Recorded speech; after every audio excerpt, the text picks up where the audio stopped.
नमस्कार, आप live cities देख रहे हैं। मैं हूं गरिमा भारती। बड़ी खबर चिराग पासवान से जुड़ी हुई आ रही है। खबर ऐसी है कि चिराग पासवान के विरोधियों को बेचैन कर सकती है। बात चिराग पासवान के बंगले से जुड़ी हुई है, वही बंगला जो रामविलास पासवान को आवंटित किया गया था और चिराग पासवान सांसद बनने के बाद भी उसी बंगले में रह रहे थे।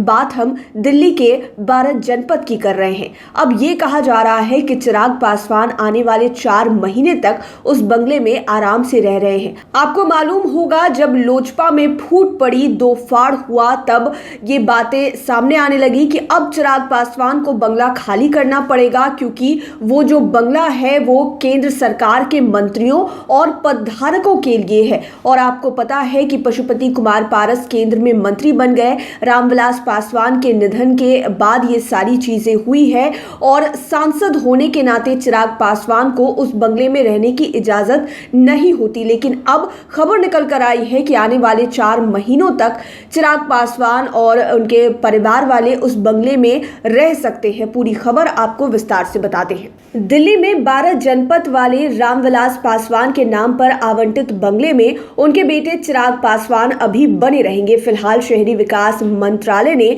उन्हें अगले 4 महीने तक इसमें रहने की इजाजत दे दी है। लोक जनशक्ति पार्टी में फूट के बाद कयास लगाया जा रहा था कि चिराग इस बंगले से बेदखल कर दिए जाएंगे, क्योंकि यह आवास केंद्र सरकार के मंत्रियों या समक्ष पदधारकों के लिए आरक्षित है। इस समय चिराग सिर्फ सांसद हैं। सांसद के नाते उनके नाम से दूसरा आवास आवंटित है।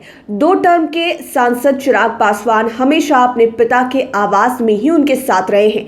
दिल्ली में 12 जनपद का यह बंगला सोनिया गांधी के 10 जनपद वाले आवास के ठीक बगल में है। रामविलास पासवान 1991 में इस बंगले में आए। चिराग पासवान की उम्र उस समय 8 साल से भी कम थी। उनकी परवरिश इसी आवास में हुई। बंगला की पहचान इस रूप में थी कि अगर कोई कह रहा है कि वह 12 जनपद जा रहा है, तो इसका मतलब वह निकलता था कि वह रामविलास पासवान से मिलने जा रहा है। यही वजह है कि चिराग किसी भी हालत में इस आवास से बेदखल नहीं होना चाहते हैं।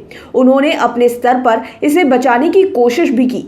चिराग को इससे भी राहत मिली कि उनके चाचा पशुपति कुमार पारस ने प्रस्ताव मिलने पर भी इस आवास में रहने से इनकार कर दिया। उनका कहना था कि इस बंगले से उनके पिता तुल्य भाई रामविलास पासवान की यादें जुड़ी है। उन्होंने इस आवास को रामविलास पासवान स्मृति भवन में बदलने की सलाह भी दे दी थी। तो सच में ये खबर चिराग पासवान के विरोधियों को बेचैन कर सकती है, क्योंकि चिराग पासवान जिस बंगले में 8 साल की उम्र से रहते आए हैं, यानी कि 12 जनपद का वो बंगला जो रामविलास पासवान के नाम पर बहुत लंबे समय से आवंटित रहा है, अब उसमें चिराग पासवान आने वाले 4 महीनों तक रह सकते हैं। अब देखने वाली बात ये होगी कि आगे इस बंगले को लेकर क्या कुछ फैसला आता है। 4 महीने बाद देखा जाएगा कि चिराग पासवान की कोशिशें कहां तक कामयाब होती है, क्योंकि वो लगातार कोशिश कर रहे हैं कि वो बंगला उनसे छीना ना जाए, क्योंकि वहां पर उनके पिता के साथ साथ उनके बचपन की भी यादें